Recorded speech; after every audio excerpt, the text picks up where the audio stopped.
Hey everyone, welcome to episode 94 of the Ceres podcast. I'm your host Stelios and the founder and director of the world of Ceres. The following conversation is with Darren Burns, National Recruitment Manager for the Timpson Group and the head of the Timpson Foundation. When I mention Timpson, I guess many just think of the local cobbler shop that fixes your shoes, cuts your keys or pops a hole in your leather belt.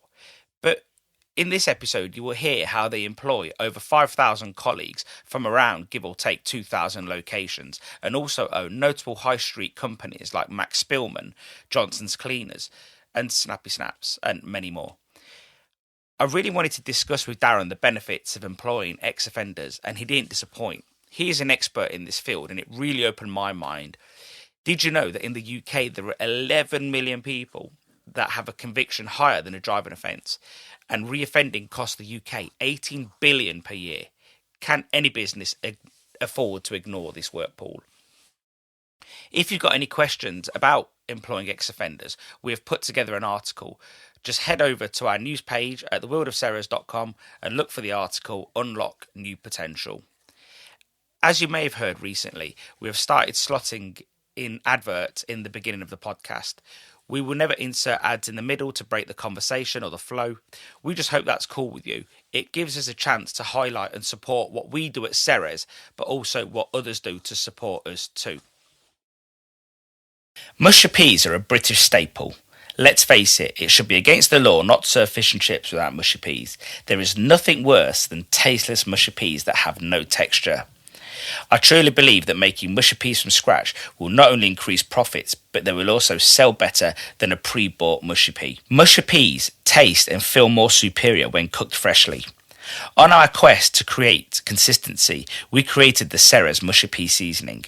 You use the marrowfat peas of your choice, wash and soak as normal.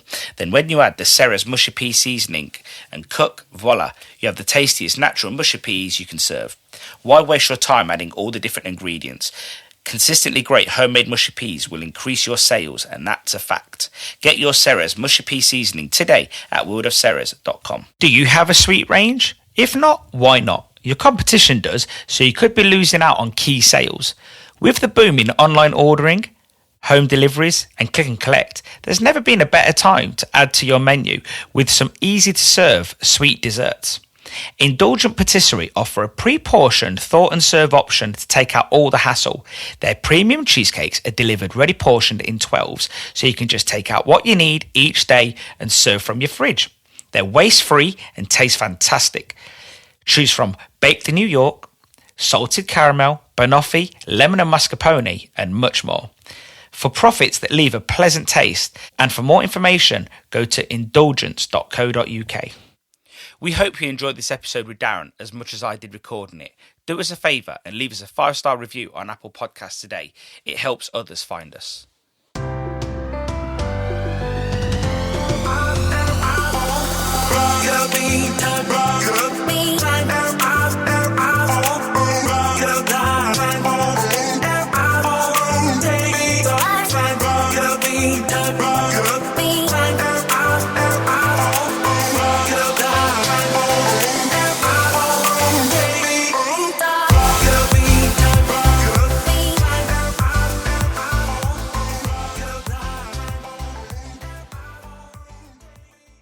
Darren, welcome to the Ceres podcast. Thank you, Stelios. Thanks for having me. I've wanted to get you guys on from Timpson for some time, and I know that it's strictly not hospitality, although I did find out that you do have some hospitality venues within your portfolio. It's fair to say that Timpson's is a bit of an Aladdin's cave of businesses, isn't it, really? Yeah, I think that's right. I think probably the biggest misconception about Timpson is that we're a small business.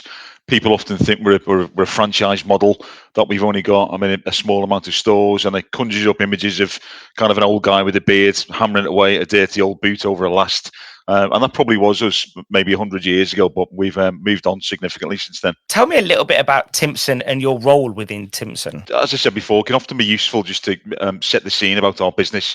So our business was founded in 1865 by our current chairman, John Timpson's great-great-grandfather, William Timpson. So all those years ago, we opened one single store in Oldham Street in Manchester, and that was where we used to repair shoes and manufacture shoes. Over the years, obviously, our business has grown and we've added lots of services. So the services that we offer now within our Timpson business are shoe repairs, key cutting, watch repairs, engraving, dry cleaning, photo ID, phone repairs. Quite a diverse business. Also, over the years, there's been a number of really important acquisitions. So I think possibly the most important one was way before my time in Timpson. That was back in 1993 when we acquired Mr. Minute, or certainly the UK operations of Mr. Minute. And that meant that essentially we didn't have much competition in the UK. In 2008, we bought Max Spielman and Snappy Snaps, which are our photo businesses. 2014, we bought Johnson's the Cleaners, which means we are now the largest dry cleaners in the UK. We've also got the largest mobile locksmith business in the country, and we are the largest service retailer in the UK, which isn't bad for a small bunch of cobblers. But yeah, we're quite a big business, quite diverse, and we've got lots of other businesses that come under the Timpson banner. You mentioned before that that's kind of hospitality stuff that we do.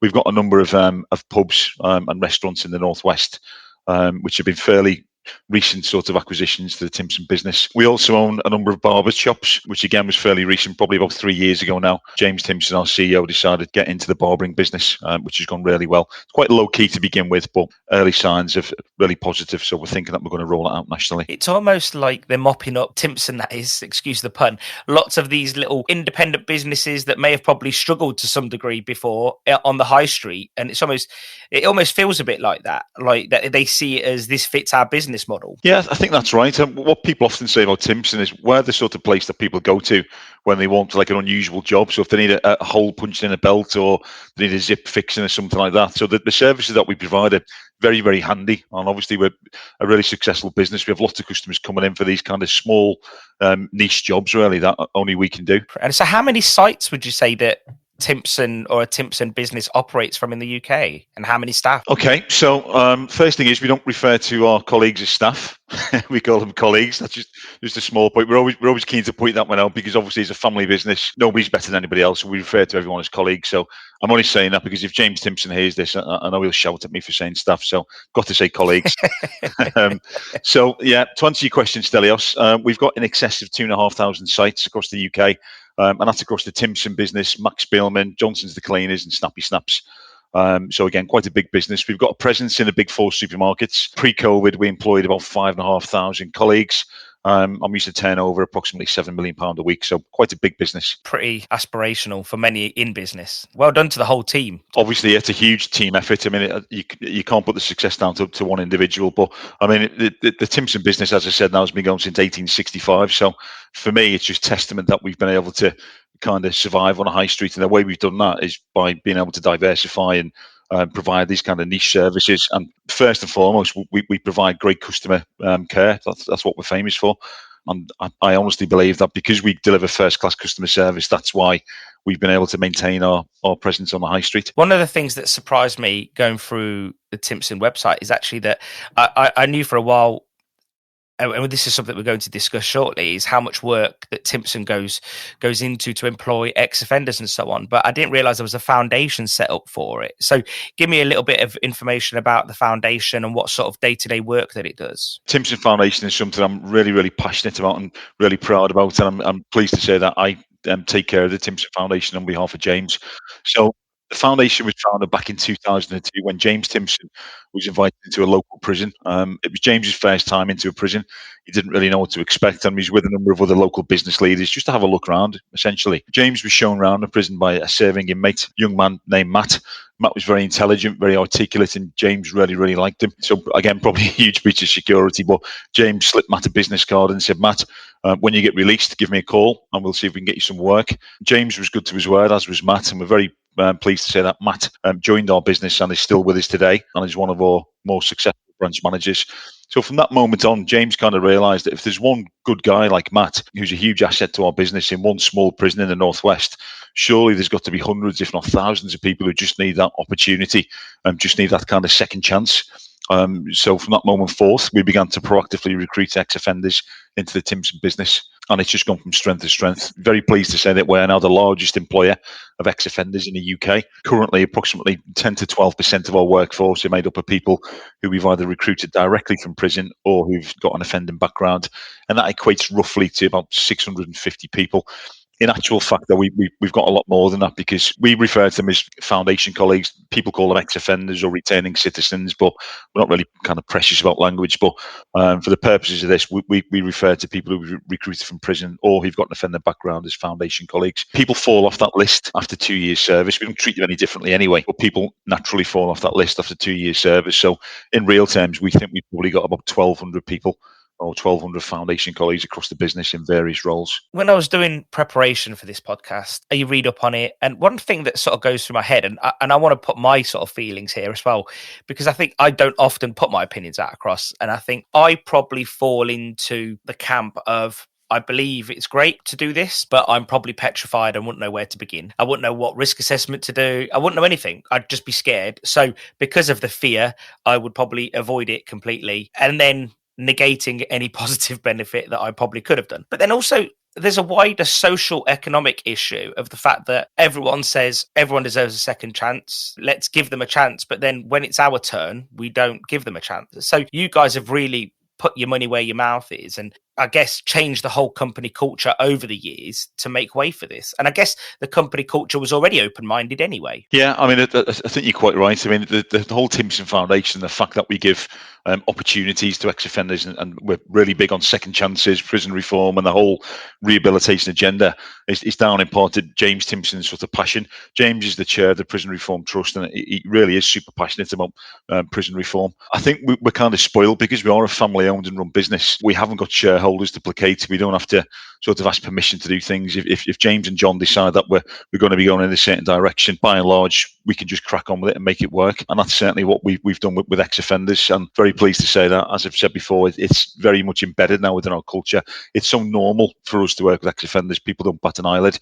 If you would go to any one of our stores and ask them, oh, have you ever worked with anybody from prison, or have you ever worked with any foundation colleagues, 9 out of 10 of them would say yeah, but it would just be a completely normal thing for us. What would you say are the benefits to a business first? If we're going to look at this from selfish business point of view, and let's forget about society for a moment, because obviously there's huge, massive implications for society here. Well, we've kind of got two main sort of sets of reasons why we engage with ex-offenders. And the first one you touched on there, the kind of wider societal benefits, which I'm happy to talk about. But what we can't lose sight of is the fact that Timpson are a commercial business. We're not a charity. So we don't do this just because we feel it's the right thing to do, which we do. We do it because it's good for business. I spend probably about 60% of my time engaging with other businesses, organisations, helping them to kind of recruit from this cohort. But I think what you've got to bear in mind, Stelios, is that there's 11 million people in the UK with a criminal conviction more serious than a driving offence. So that's roughly 1/6 of the UK population. So for us as a business to throw a huge swathe of the population on the employment scrap heap and assume that they're worthless, they're inherently dishonest, they've got nothing to offer, we just think is absolute madness. So whilst many other employers don't even allow these people to get sort of past the application process, we will. We'll sit down, we'll speak with them, we'll risk assess them, we'll have a chat with them, we'll find out what sort of state of mind they're in, we'll ask about any previous convictions, and we'll make an informed decision on the day. And so far, it's worked very well for us. We kind of anecdotally, the people that we recruit from prison are very, very hard working. They're very loyal. They stay with us longer than people that we recruit from other streams. They're even more honest. And I know that that's a strange one, but statistically, foundation colleagues or ex-offenders tend to be more honest than people that we recruit from maybe the job centre or maybe recommendations from existing colleagues. And we believe that's because they've been turned down again and again by other employers. They realise that the opportunity we're giving them is such a good opportunity, such a good chance. They don't want to kind of betray that trust. So that's why they're very hardworking, very loyal, very honest, and go on to be a huge asset for our business. The other sort of strange quirk of it as well is because these people often have lots of amazing kind of skills and great life experience, because they're turned down by other employers, we can sort of nip in there and we can attract these wonderful candidates into our business simply because often other companies won't touch them. And it's proved to work really well for us. When you said earlier that other businesses won't touch them because of their criminal record, the first thing that went through my head was like, it was almost like a Victorian employer saying no. And you forget sometimes that we are talking about this in the year 2021. Yeah, it always surprises me. And I think the problem is, I mean, I think the media's got a lot to answer for. And I think people's general general sort of perceptions of offenders or people with convictions is they kind of tar everyone with the same brush. So the minute you say, oh, somebody's been to prison, it conjures up an image of a sort of heavily set bloke full of tattoos, can't string a sentence together, quite rough, quite dangerous, and who'd want to employ someone like that? When in fact, that's just not the case. I mean, one of the things I do when I'm helping other businesses, the first thing we do is to invite them into a prison. And the minute you go into a prison, it's just a cross-section of society. So you certainly will see people like I've just described, but you'll also see doctors, lawyers, police officers, former professionals who've fallen foul of the law and have found themselves in custody. One of the examples I often use is I went to women's prison because we work with the female estates as well. I was in a women's prison a couple of years ago. I interviewed about 10 women for opportunities on release on temporary license. One of the ladies I interviewed, very professional, very intelligent, very, very impressive. And she was a former accountant. And she was looking for a job to work in Max Spielman when she got released. And I asked her why she was in. And she said that she picked up her 2 young daughters from ballet class, and she was driving home. One of her daughters said, "Mummy, what's for dinner?" She turned around to answer her, momentary lapse of concentration, and she hit a cyclist. And unfortunately, she killed this cyclist, which is very sad. Very sad, obviously, for the victim and the victim's family. She got 5.5 years for causing death by dangerous driving for a momentary lapse of concentration. And I think if we're all being honest, pre-pandemic, absolutely, yeah. I mean, I used to drive a lot pre-pandemic. I used to be up and down the country in a car, and I'd be lying to you, Stelios, if I said I didn't sort of have a momentary lapse of concentration, maybe to change the radio or maybe to answer a phone call, something like that, which obviously we know we shouldn't do, but we're only human, and it just shows you that a sort of a moment of madness like that, or even a kind of an honest sort of mistake or a poor choice can lead to serious time in custody. So I often use that example just to sort of paint the picture that not everybody in prison is one of these sort of stereotypical offenders, shall we say. It's really weird because it's this issue of tattoos that always intrigues me. One of my best friends, he's got sleeves, he's got tattoos all over, and yet the minute you sort of see him, right, he doesn't really look intimidating because he's not the tallest person in the world, but you do sort of think he's going to be quite rough and ready, and then you talk to him and he's the sweetest person you'll ever meet. And I think that image of tattoos, surely, you know, again, where employers say, oh, I bet they're rough because they've got tattoos, I just wonder, like, again, that's just a very outdated view, isn't it? Yeah, and I think it is, and I think that kind of translates to ex-offenders and what people think of people who've been in custody. As I said, I mean, the reason that we're successful in doing what we do with ex-offenders is that we are realistic. So we understand that there are a group of people in custody who aren't employment ready for various reasons. Now, that might be because they haven't finished the kind of offending journey, if you like. It might be that they've got mental health issues or kind of severe mental health issues. It might be that they've got addiction issues, maybe drugs, alcohol, gambling, maybe all three. It could be that they've got homelessness going on. And all these things essentially conspire and mean that these people, unfortunately, aren't work ready. So we don't really see it as our job to get these people ready. It's, if anyone, it's the government's job. It's the government's job to rehabilitate them while they're in custody, to make sure that they're sorting the addiction issues out and the mental health issues out whilst they're in prison. And then when all these boxes are ticked, then they should be put in front of employers and hopefully offered training and employment. And that's been proved to reduce reoffending, which I know we're going to come back to later. But yeah, that's kind of the way we look at it. And again, so you guys go straight to source. So I take it there's a lot of hoops that Timpson as a company has to jump through in order to fit that bill, to be able to go to a prison as a potential employer, to sit down and talk with these potential people. It's not as difficult as you think, Stelios. I think in the early years it probably was, but because we've got such a good reputation of doing this now, and because James is so kind of high profile in the work he does with rehabilitation and the prison reform agenda, we're quite well known within the prison estate. So it's fairly easy for us to do it. But we've got 4 main streams of recruitment with the Timpson Foundation. The first one we use is a really, really effective scheme, and it's known as ROTL, ROTL.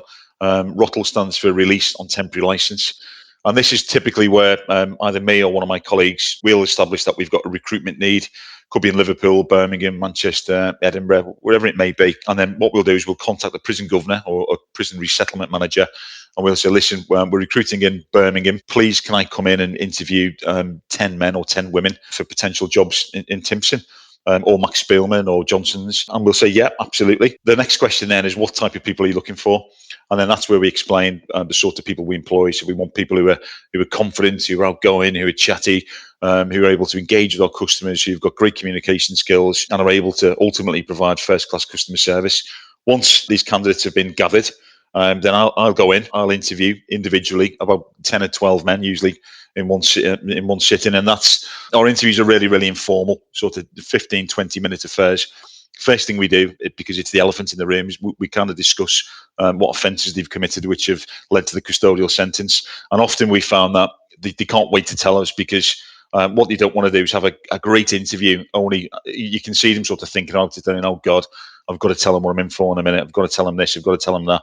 So we found with experience, the best thing to do is sort of go in, obviously put people at their ease, shake the hand. Well, maybe not now, maybe bump fists. And then we'll ask them about the offending. Once that's done, we put that to bed and the interview continues as normal. And again, all we're looking for is that kind of spark of personality, that kind of charisma, which is going to translate into them being able to give great customer service.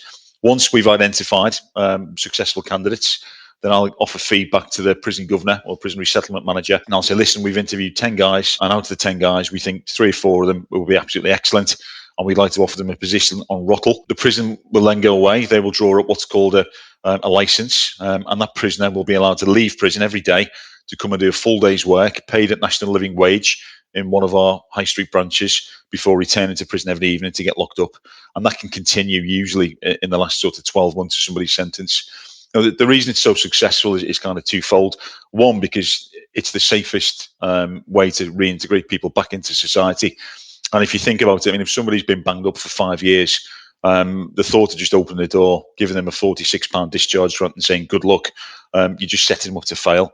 Whereas our approach is that these people get released every day. They're closely monitored. They're still under all the kind of rules and regulations of the prison, but they get an opportunity of got some kind of normality in terms of speaking to other people other than prisoners and prison officers. They're able to earn money which they can send to the families, or they can save for accommodation or maybe transportation when they get released. And it's just the safest and it's the safest and most effective way of slowly reintegrating people back into society. But from a selfish point of view, it's a great way for us to kind of build a rapport with these people. We know what makes them tick. We know what they're about. So when they go on to get released, we can offer them full-time employment, which is what we do, and it works very successfully for us, and is a big and kind of credible stream of recruitment for us. Works very well. So that's Rottle. Our next stream of recruitment is that we've got a number of prison training academies up and down the UK. So I think probably the best way to explain this is if you think of one of our high street stores. So we'll use a Max Spielman store as an example. What we've done is we've actually picked up the whole kit and caboodle and dropped it inside the prison grounds. So rather than the men or the women work on the servery or cleaning the wings or the landings, doing things which aren't really vocational and which aren't going to lead to any realistic or possibility of employment upon release, what we do is we expect them to turn up every morning, 8:30, in a Max Spielman uniform or the Timpson uniform, and attend one of our in-prison academies. And in these academies, we teach them all of our skills and services. So with the Max Spielman example, we teach them how to make canvases, we teach them how to do photo gifts, mugs, mouse mats, that sort of thing. We teach them how to do portrait photography. We teach them how to use our iSnaps machines, which basically take photos off your phone and able to edit them and print them. So we teach them all the skills that we teach anyone who came in to work for our business. But alongside the sort of skills that we're teaching them, we're continually assessing them for attitudes and behaviours. And again, we're looking for that kind of spark of personality. And once we've identified suitable candidates, and I think our strike rate is about 90%. So about 90% of people who go through our academies end up being offered either a position on Rottle, temporary licence, or full-time employment upon release. When they get released, we meet them at the gate, we give them a travel pass, we give them a uniform, and we give them a job. It works very well, and it goes back to our 2 reasons before, the sort of societal benefits, but from a business perspective, from a commerciality viewpoint, it works amazingly well. And the sort of fact that these people have got continuity. So because we replicate our branches so well inside a prison, I mean, we use all of our graphics, we use our carpet, we've got a till with Monopoly money in, we merchandise them properly. And when these guys go to get released from prison, I think what people don't realise is that being released from prison is often as traumatic as going into prison. And that's because usually people have lost everything and they've got to start their lives again, and it can be really daunting. Don't forget, in prison, I mean, prisons aren't nice places at all, but everything's laid on for you. You got your meals, you get told where to go, when to be there. Whereas when you're outside, you're kind of fending for yourself. Some people haven't got the luxury of having someone to look out for them. So that's where we step in with the employment piece. And often prisoners have described to us when they've been in one of our academies, they go on to get released and come into work. It's like almost coming home for them because they've got that continuity and that kind of familiarization with all of the things that we've got in our stores. So we think that's why it's so successful. Do they get support with housing as well? We don't offer any official sort of support with housing, but unofficially we help people, yeah. And again, I mean, if people have kind of proved themselves on Rottle and we think these colleagues are great and they really need some help, then often we give them financial assistance. So if they're looking for a deposit and a first month's rent for a private landlord, we often help with that. But we haven't got any official program to help them. One of the things that struck completely as the opposite way to deal with it, which is the way you do it the right way, is that, you know, you just talk about the offence straight off the bat. You know, like you say, just clear the air, just get it off everyone's chest, because I can imagine most employers wouldn't want to talk about it because they'd be afraid of the answer. Whereas this way, it's just like pulling the plaster off. Let's all just get it out into the open. Absolutely, yeah. I mean, it works well for us, and more importantly, it works well for the candidate, because the minute that's been discussed and that's out in the open, then the conversation can continue normally. But I mean, it's a bit daft. I mean, if I'm going to interview somebody in prison, it's obviously that they're there for the reason. I mean, they're not there visiting. So it's just a case of let's get this out in the open and we can deal with it and we can move on. But you're quite right. I think one of the main reasons why employers don't want to recruit from this cohort is that often they're almost, I won't call it sort of shyness, but they're sort of terrified of saying the wrong thing or saying something which isn't politically correct. Can I ask this? Are there any sort of HR rules which mean that I can't ask about this person's conviction? And for us, particularly if you're recruiting from prison, the important thing is, as we've said, just get it out in the open, just get them discussions had first thing, and then continue the interviews normal. In this sort of situation as well, things can go wrong by sort of getting in there early, asking all the right questions. You sort of try and avoid that as much as possible. But what is it that most people could avoid doing in this situation? That's a really good question. So, as I mentioned earlier, I mean, I spend lots of my time helping other businesses who are kind of keen to get into this criminal justice space, but don't really know how to do it. And one of the big things that we advise is start small. So we get lots of businesses some quite big businesses, and they're very keen to do it. They're very keen on corporate social responsibility. And what they want to do is they want to go into a prison and employ sort of 50, 60 men or women. And we always say, no, don't do that. Start with one or two, start slowly. And also you need to be comfortable with the risk. So for example, if you're a sort of if you've got a transportation firm or a haulage firm, then it just makes sense that what you probably don't want to be doing is recruiting people who've got convictions for dangerous driving or repeat convictions for drunk driving. So we advise people to be comfortable with their own level of risk, and then that can be fed back to the prison. So for example, if I was a haulage firm, I might say to the prison, listen, I'm coming to interview some men or women. Please, can you apply a filter for me, if you like, and make sure that none of the candidates are convicted of dangerous driving, etc. Obviously, for us in Timpson, that sort of offence isn't really an issue, but I can see how it could be for others. So there wouldn't be any, I don't know, I'm just trying to think, if we make it relevant, if someone was a burglar, would you have issues, for example, with them cutting keys? No, do you know what? We often get asked this. We've had some adverse press over the years, which has just been like water off a duck's back. So we've had silly Daily Mail headlines, which have been killer cuts keys and killer cobbler and all this nonsense. And often, I mean, whenever we get asked to talk about the work in the foundation, the first kind of example or the first question people ask is, why would you teach burglars to cut keys? It's insane, this, that, and the other. Well, the first thing is, I mean, we don't specifically employ burglars. I'm not saying that we wouldn't employ a burglar, but if you think about the process of going to get a key cut, I'm sure, Stelios, if you popped into one of our branches, what you wouldn't do is you wouldn't say, oh, hi, my name's Stelios, here's my address, here's my alarm code, here's when I'm not going to be in, please cut me a key, I'll leave you with it and go shopping. Most keys are cut there and then in 3 minutes. And even if we did have a colleague who was going to cut themselves a key, there's kind of a huge gulf between them cutting them a copy of your key, finding out where you live, following you home and doing it that way. So put it this way, from all the years we've been doing it, we've never had any instances of this happening. So it's kind of it's one of the first things that people ask, but it's never happened. I think I just chose those two because obviously it was relevant. But I think a lot of people are listening to this that might be in hospitality or food business or takeaways. They're going to think, well, how can I trust someone around money? Guess again, it's lots of training, lots of sort of interviews, the right interviews to make sure that that person is ready as well, isn't it? Well, I just think you need to be realistic. I mean, if you're going to interview somebody in custody who's got a number of offences recorded against them for theft or theft from employer, then I think it's only fair to say, well, yeah, are we going to have issues trusting this person? It might be that there's no need to have those concerns because the person's changed or something significant's happened to make sure that to make that person not want to reoffend. You can always ask the question. Again, the kind of inference there is that everybody in prison is a burglar or everybody is in for theft. Everyone's dishonest. There are lots of people in custody. I always explain to you, it's very easy to fall foul of the law. Very simple. I mean, do you know what? It could be something as simple as, I don't know, it could be a fight in a pub. It could be that you're out with a friend or out with your partner. Somebody says something, somebody kicks off and a fight ensues. Police get called and you get arrested. And if you get a lucky punch in, or depending on which way you look at it, if you cause damage to somebody, if you maybe break somebody's jaw with one punch or something like that, then it's a Section 18 assault. And you're looking at 3 years. People don't realise that, but to sort of write that person off in that example and assume that they're untrustworthy or they can't be trusted around money is just a bit daft, really. This is the thing, isn't it? Like, I've just fell into that judgmental stereotype mode. Didn't mean it, just did it. And I think, and I wonder how many average normal people do that every day and have this fear, what if, instead of asking, well, you know what, let's just do this. If you assume the worst, well, let's try make it work.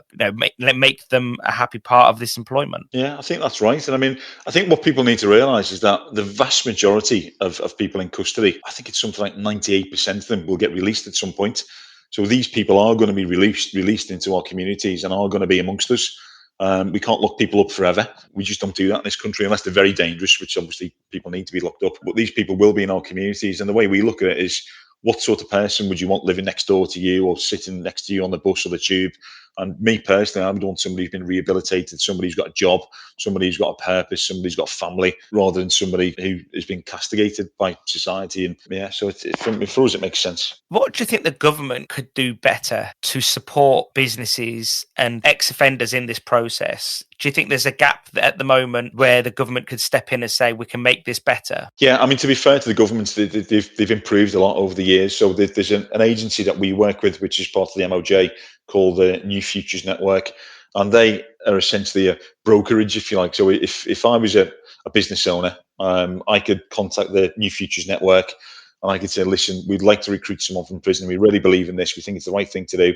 And what they would do essentially is they would act as their sort of go-betweens. They'd make the introductions. They'd bring us into a prison and they'd set up some interviews. They'd help us look at risk, what we're comfortable with, and they'd help sort of set up them processes. So the New Futures Network are very good. They've been about now probably about 3 or 4 years. They've been really successful. But I think what the government could do to kind of incentivise businesses to do this is offer national insurance breaks to businesses who are looking to recruit from this cohort.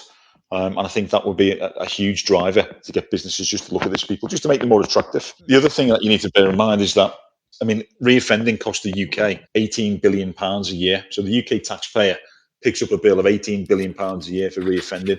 Now, employment is a key factor to reduce reoffending. So it's been proven that 61% of prison leavers will reoffend within 2 years of leaving prison. That is reduced to 19% of people who've got full-time employment. So there's real independent evidence here that employment is a key factor to reduce reoffending. And there you go, reduces that burden on the taxpayer. So it makes financial sense as well. If it costs the average taxpayer that much every year, I think they'd be shocked if they knew that is such a waste to the coffers, let's say. I think people just see it as quite binary. People see it as sort of, people do bad things, let's lock them up and put them in prison, and don't really think much more about it. But when you look at the cost of locking somebody up, you're looking at sort of 50 grand a year custody costs. Then you're looking at police costs, court costs, probation costs, and the fact that these people aren't employed and are not paying into the system anymore. So the sort of financial burden to the taxpayer can be as much as 250k for kind of to put somebody in jail for 12 months. So anything that we can do as an employer to kind of break that cycle, get people paying back into the system, get people contributing again, stop them going back into the custody, not only has a positive impact on the individual, on the individual's family, but also our societies and communities are safer, and there's fewer victims. And I think that's what we need to sort of bear in mind. So it's all very well saying, lock him up, throw away the key sort of attitude. But as I said before, the vast majority of people come out at some point. So what we believe is that if we can engage with these people, if we can offer them hope, if we give them that second chance, we give them employment, we can reduce reoffending, make our community safer, and create fewer victims. Everybody wins. Win-win all round, isn't it? So tell me about the consultancy side of the foundation. How many other sort of businesses have you managed to sort of convert to this sort of thinking? Well, I think Timpson were certainly one of the first. So Timpson are often held up as the kind of pioneers. And again, it's something that I personally can't take any credit for. This was all started by James Timpson, who, as I mentioned before, was kind of really genuinely passionate about the reform agenda. But we started this in 2002, and sort of over the years, we've managed to help a number of businesses. I think the most sort of prominent one will be Greggs the Bakers. So we helped Greggs on their journey. Greggs started a similar program to Timpson a good few years ago now, and we kind of helped them from day one. Because again, like I said before, that they came to us really honestly and said, "Listen, we think it's great what you're doing. We'd love to do something similar, but we don't really know how to do it. Can you give us some advice? Can you give us some help and guidance?" And we did.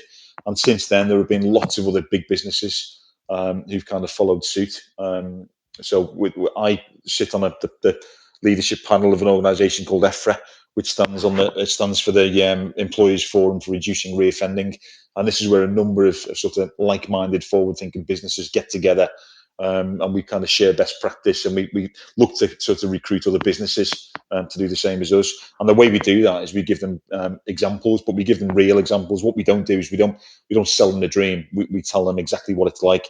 We tell them some of the pitfalls. We tell them some of the mistakes we've made and we've learned from in the past, and we tell them how it can be good for business. And one of our main sort of weapons in our armory when we do that is we introduce it to some of our colleagues. So some of our colleagues who've been through the foundation, who's, let's be honest, I mean, the lives at the time when we met them were pretty awful, really. These people were often at the sort of lowest ebb, the pretty hopeless situations. And we met them, we offered them employment, we give them that second chance, we showed them that belief. And they've gone on to do wonderful things, not only in our business, but in their lives. Often they've gone on to have families and they go on holiday a couple of times a year. They've got a nice house, nice car. And this is all because of the sort of opportunities that we've given them for employment. So we like to kind of show off and introduce other businesses to some of our colleagues who've been through it. I think that sort of tells me that it is more of a social justice thing. You are, this is your social responsibility to give back to the country almost. Like, it's not just, and I know that this sounds very corny, but it almost, you see it as, yes, it's great for your business and you admit that, but it's also, it could be great for everybody else's businesses and also great for the community that we live in too. Absolutely, yeah. And I think, it just goes back, at the risk of repeating myself, Stelios, it goes back to what I said before. There are 11 million people in the UK with a conviction more serious than a driving offence. It's just wrong to write such a large number of people off and throw them on a scrap heap and say that they're worthless, they've got nothing to offer, they're inherently dishonest. So it's just not fair. I mean, obviously there are lots of different types of offenders, and we can never lose sight of the victims and the sort of damage and the trauma that's been caused to victims. But by and large, people commit the crimes, they get sentenced, they get punished in prison. Prisons aren't, despite what the press would have you believe, prisons aren't nice places. Prisons aren't holiday camps. Prisons are, by and large, awful places where people are separated from their friends, family, and loved ones. And I know, particularly in the pandemic, I mean, prisons done a really good job in terms of keeping people safe, in terms of the coronavirus. But the way they've had to do that is to keep people often behind the doors for 23 hours a day. And the prison have been faced with a tough choice. So I'm not criticising the prisons for that, but I don't know if people can really appreciate what it must be like to be locked up in a cell with somebody that you don't know, maybe somebody that you don't like, somebody who's completely at odds with you and your beliefs for sort of 23 hours a day. It must be very tough. Yeah, I can imagine they didn't get COVID, but their mental health must be absolutely wiped out after something like that. I would imagine so. I mean, I'm sure if it was me, if I'd been banged up with 23 hours a day in a small cell, as I said, with somebody I don't know, then it can only have an adverse effect on your mental health, I would have thought. And how was the whole COVID situation? You guys are now starting to ramp up and get back open again. How was that whole sort of 12, 14 months for Timpson? Stelios, it was really tough. So obviously, as a retail business, we rely on customers coming in, putting money in a till, which allows our business to continue, which allows us to sort of pay our colleagues' wages and just operate as a business. And like all retailers in the UK, we really suffered. We had to make some really tough decisions. So unfortunately, we've had to make a number of people redundant, which is, I think, been particularly sort of sad for us. I'm not taking away anything from any other businesses who had to make redundancies, but I think because we're a family business and we've got that sort of that culture of kindness, and we really look after our colleagues, and our colleagues are sort of extended members of the Timpson family. So it was especially kind of difficult and upsetting for us to let people go. But unfortunately, we had to do it to ensure our survival. We've lost money. We've lost probably about £50 million during the pandemic, during lockdown. So we've been hit hard. On a more positive note, we were a successful business before the pandemic, and indications are that we'll go on to be successful again, and we'll rebuild, and hopefully we'll come back bigger and better. And I think that one of the reasons we're so confident about that is because James Timpson took the decision very early on in the pandemic. I mean, before the first lockdown, was that he was going to support his colleagues through this. He was going to get us all through it. And through James's sort of leadership and James's sort of passion for looking after his colleagues, which, let's face it, our most important asset in our business, we've managed to come through it and it worked well. I mean, an example would be that James kind of agreed at the very beginning, when furlough was first mentioned, that he was going to top up everybody's wage. So obviously, as you know, furlough is 80% of your wage. James took the decision that he was going to top everybody's wage up to 100%, which was just amazing for people, because obviously when furlough hit, lots of people were thinking, well, how can I live? I mean, people have families, and people have big families, people have lots of financial commitments, bills, mortgages, etc., rent to pay. And people were thinking, well, I can't afford to take a sort of 20% hit, 40% in some cases, because lots of our colleagues have got partners who work in the business as well. So it's a huge hit to your family coffers. So James decided to top everyone's wages up to 100%, which was great. Again, something else he decided to do pretty early on was to establish a Timpson wellness team. I think James realised that, again, people would be quite isolated. People are often stuck at home, couldn't go out, couldn't see the colleagues, couldn't see the friends, couldn't see the family members, were generally worried about the jobs. So James established a wellness team. And this was a group, a kind of crack team of colleagues, if you like, who kept in touch with all of our colleagues on furlough right throughout the pandemic, and they were offering tips on mindfulness, exercise routines, puzzles, quizzes, all sorts of things, just to sort of stay in touch. And that sort of led on to James's approach with communication. We were faced with some difficulties at first as to how we were going to keep in touch with all of our colleagues while they were off work. And again, James was great. We've got a great publication, the Timpson General News, the TGN as we call it, which was a sort of glossy magazine publication which gets delivered to all of our branches every week. Now, obviously, our branches were shut, so we couldn't do that. So we decided to go digital. So everybody got emailed a copy of the Timpson General News, which was great. And that was a really effective way of just keeping people in the loop, telling them how things were, what the sort of future was going to be, and just trying to keep people positive, really. In addition to that, James sent a weekly WhatsApp, which is always quite amusing. So again, James would sort of send a WhatsApp message out to all our 5,500 colleagues, again, just offering them updates and sort of positivity and hope, which was really, really invaluable. So yeah, we've really been looked after. Sounds pretty amazing, to be honest. I think when you said something just there that you had a wellness team, it's quite good, because if you look at the media, and they've always almost tried to pitch the furloughed and the workers against each other, whereas what you did there was actually try to keep in touch with people and make them feel like, you care still. You don't only care for them because they work for Timpson. You care because they're going to come back, and you want them to be in the mental best shape they can be. Absolutely. I mean, again, you've mentioned mental best shape then. Something else we did is that we employed a number of first aid, mental health first aiders. So we sent our colleagues off on some training courses. So we've got a number of mental health first aiders now in various areas and regions across the UK. And any of our colleagues who are struggling with the mental health, the first port of call will be these mental health first aiders. But in addition to that, to kind of back them up, we've got a wonderful lady who's a fully trained counsellor who now works full time for us. And then the mental health first aiders can sort of signpost our colleagues who are struggling to this trained counsellor, who has been absolutely invaluable. And I know she's really busy sort of chatting with our colleagues and helping our colleagues. And obviously anything she can't deal with, she can signpost and refer. In addition to that, we've kind of got a financial first aider as well. Because we realised that people obviously can't earn bonus.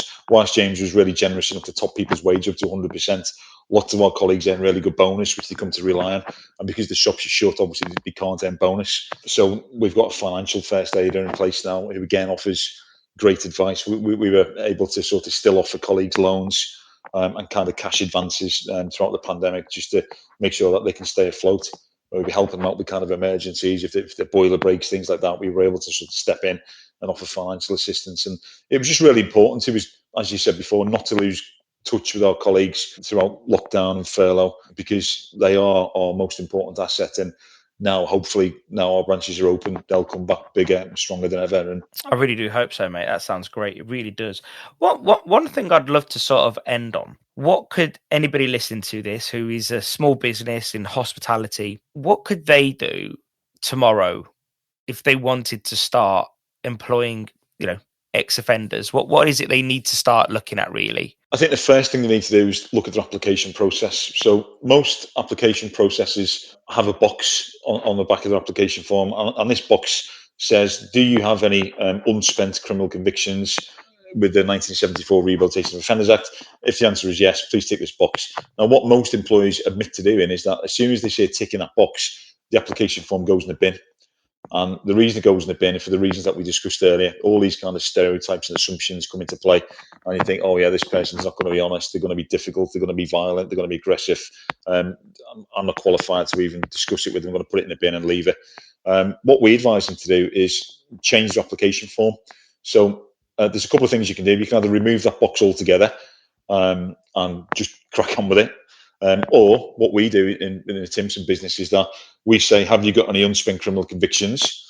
If you have, this is not a bar to employment with Timpson, but will be discussed at the point of interview. And all we do when somebody comes in, we said, oh, great, thanks for coming in. We've noticed that you've ticked that box on the back of the application form, that you've got an unspent conviction. Can you tell me about it, please? And if we're happy with what they tell us, we give them a go and we take them on face value. And 9 times out of 10, it works very well. So that the first port of call would be to do that. If people want to do it on maybe a bigger scale, and again, we don't advocate doing sort of 50, 60 people all at once, but New Futures Network are an absolutely great organisation who can help. And what they can do is they can facilitate visits to your local prison. And what we find is that with the help that we give to other businesses, the minute they get into a prison, and they realise that these people haven't got two heads and they're just like you and I, then all the barriers come down. They kind of realise, well, actually, yeah, these are just quote unquote normal people who've made a bad choice or a series of bad choices. They're in custody now, but when they come out, they could be a huge asset to our business. So that's kind of what we do. But just chat with people. If you find out somebody's got a conviction, ask them about it. Be nosy. If they want to talk about it, then great. Ask them lots of questions, find out, discuss it with your existing workforce. Obviously, bear in mind GDPR, don't be disclosed anyone's personal details, but find out if they're broadly speaking happy with it, and then have a go. It worked very well for us, and it works very well for a large number of other businesses now in the UK, so it can be done. It just sounds like there's so many benefits to the existing workforce as well. Like it would make the existing workforce more loyal, more diverse, more thinking, oh, well, the boss is looking at different things. They're not judgmental. They're not into stigmas. They're actually just into doing a great job. That's just some thoughts that go through whilst I'm talking to you. It just seems like there's so many benefits if done correctly. Yeah, I completely agree. I mean, don't get me wrong as well. I mean, people who've been to prison have been through all this. I mean, they've got a lot of personal resilience. The fact that they've been through such a horrible time, like going to custody and being separated from the family and the kids, the fact that they've been able to do that and come out the other side often means that these are tough cookies. These are tough individuals who have got a lot of personal resilience. You can often go on to be a huge asset to that particular business. And again, if you talk of the hospitality industry, I mean, again, I'm sort of generalising now, but you see lots of these sort of cookery programs on TV and people who work in kitchens. You've got to be resilient to work in that sort of environment, sort of high pressure, fast moving. And these sort of transferable skills, if you like, for people who've been in custody, can come into play in a new workplace. Duncan, honestly, I'm really impressed with all this because it has opened my mind massively. And I think I told you when we spoke on the phone that I was just really honest. I just felt like, I think we all want to do the right thing, but we just don't know how. And I think you guys have definitely paved the way in doing this. I think you've really sort of, if you guys can do it, then anyone can do it. and I don't mean that that sounds derogatory actually, but I don't mean it like that. I mean, as a big chain, if you guys could take what is perceived as those risks, to these people, to all of us who perceive these as risks, then others can do it too. I think something else that people need to understand, Stelios, is that it's highly likely, depending on the industry that you're in, if it's regulated or not, but it's highly likely that you've already got ex-offenders in the workforce. Statistics prove that most workplaces will have people with convictions in them, and their employer just won't know because they haven't been declared or they simply haven't asked. So that's something to always bear in mind. Darren, is there anything that I have been remiss and forgotten to ask you? Anything that is really important that we should really talk about before we finish today? I don't think so. No, I think we've covered most things. We've covered obviously the foundation. We've covered our culture of kindness, respect, and compassion, and obviously the fact that our colleagues are our biggest asset. So no, I think we've covered everything, Stelios. I think that's pretty amazing. When I did read up on it, even aside from the offender side of what you do, everyone else gets treated fairly and equally. And looking on Twitter and Facebook, looking around, I can't really see a bad word said. And I'm sure, don't get me wrong, I'm sure not everybody's happy as ever, but I really can't see any bad words that have been said. And it does look like you really genuinely, as a company, try do it the right way. Just going back to what you've just said then, I think the fact that our colleagues are overwhelmingly positive about us is testament as to how much effort we put into looking after them. And again, I mean, we've got lots of sort of benefits, financial benefits and kind of welfare benefits, if you like. But I mean, some examples that everybody in Timpson gets the birthday off. Nobody works the birthday. If you get married, you get a week off work. You get £100 in your wages, and you get to use the company limousine as your wedding car. We give interest-free colleague loans if people are struggling financially and they have an emergency, maybe a boiler breaks down, a car breaks down, we're able to help them out. We've got kind of a packed social calendar. Obviously pre-COVID, sort of barbecues, bowling, going out for dinner, all sorts of weird, wonderful things. We've got a dreams come true scheme. Dreams come true is really interesting. This is where essentially people will contact James. It could be anybody in the business, could be me, could be any colleague working in any area.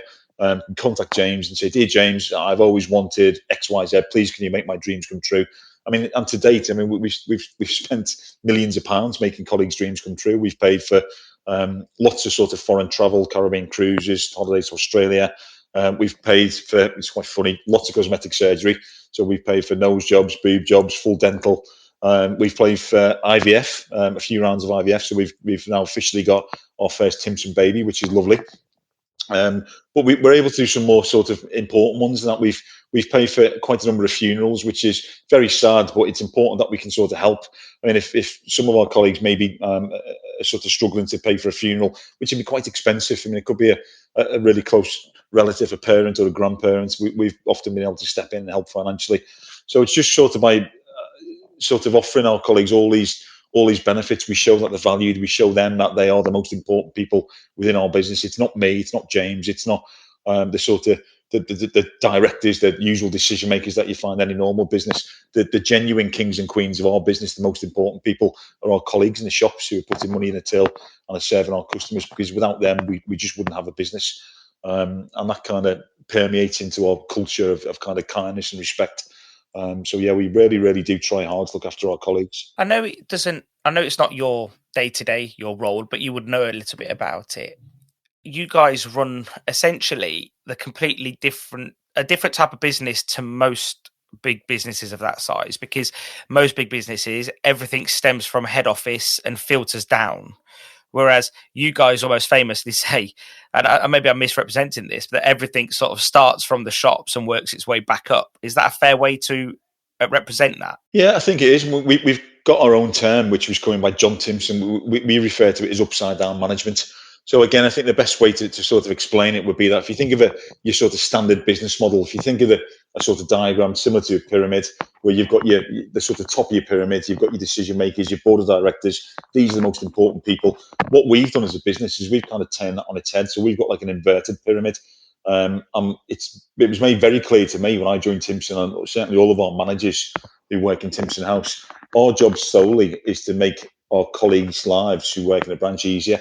To make them happy, to be kind to them, to remove any barriers or obstacles that may be in their way. because they truly are the most important people in our business.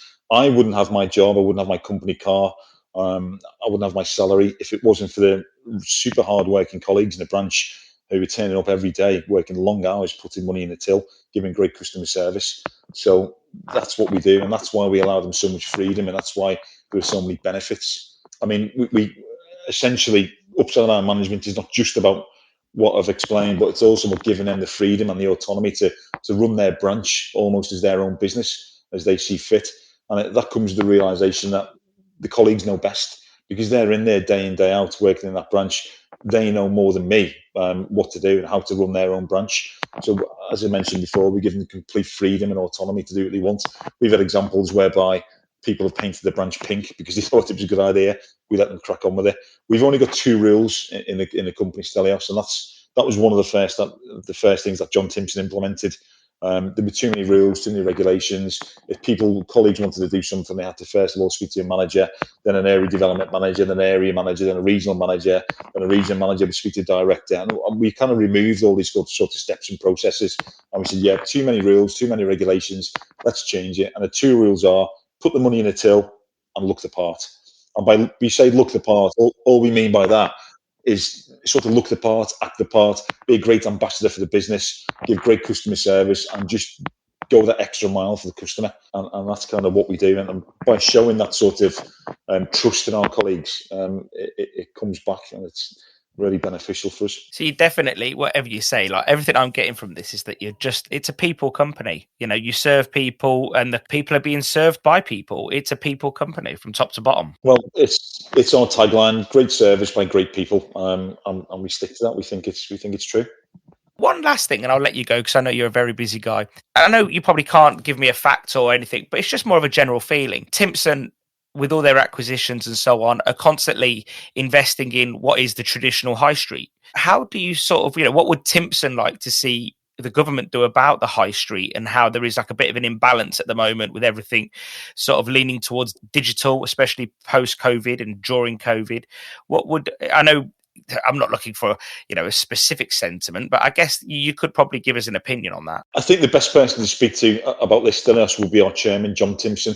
John Timpson works very closely with government, is essentially helping them to sort of save our high streets. But you're quite right. I mean, it's sad to say that our high streets have suffered over the years, and a lot more needs to be done. I think traditionally the Timpson business, until as recently as about sort of maybe 6-7 years ago, we're predominantly high street based. We've still got lots of high street stores, which are still very successful. But what we've done is we've kind of shifted into the supermarket concessions. So we've got our sort of standalone pods in the car parks of supermarkets. And in addition to that, we've got sort of supermarket concessions at the inside of the buildings, which are also very successful. But you're quite right. I mean, it's a huge shame what's happened to the high streets. And John Timpson, I know for a fact, is very sort of passionate about this.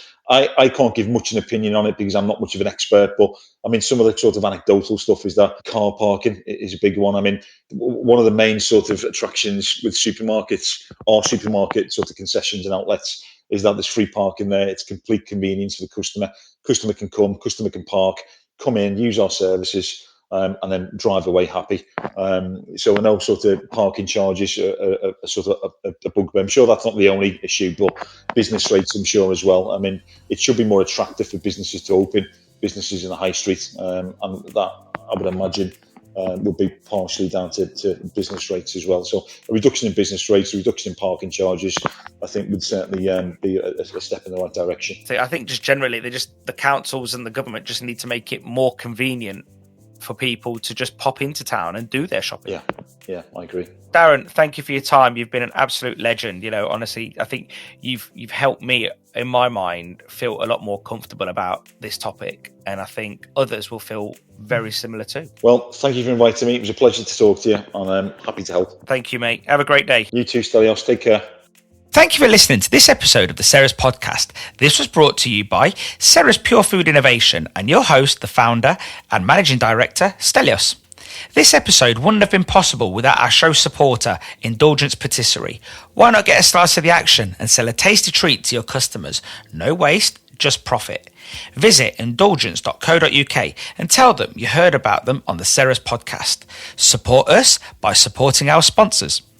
And whilst you're in the supporting mood, why not leave us a 5-star review on Apple Podcasts? It helps others find us.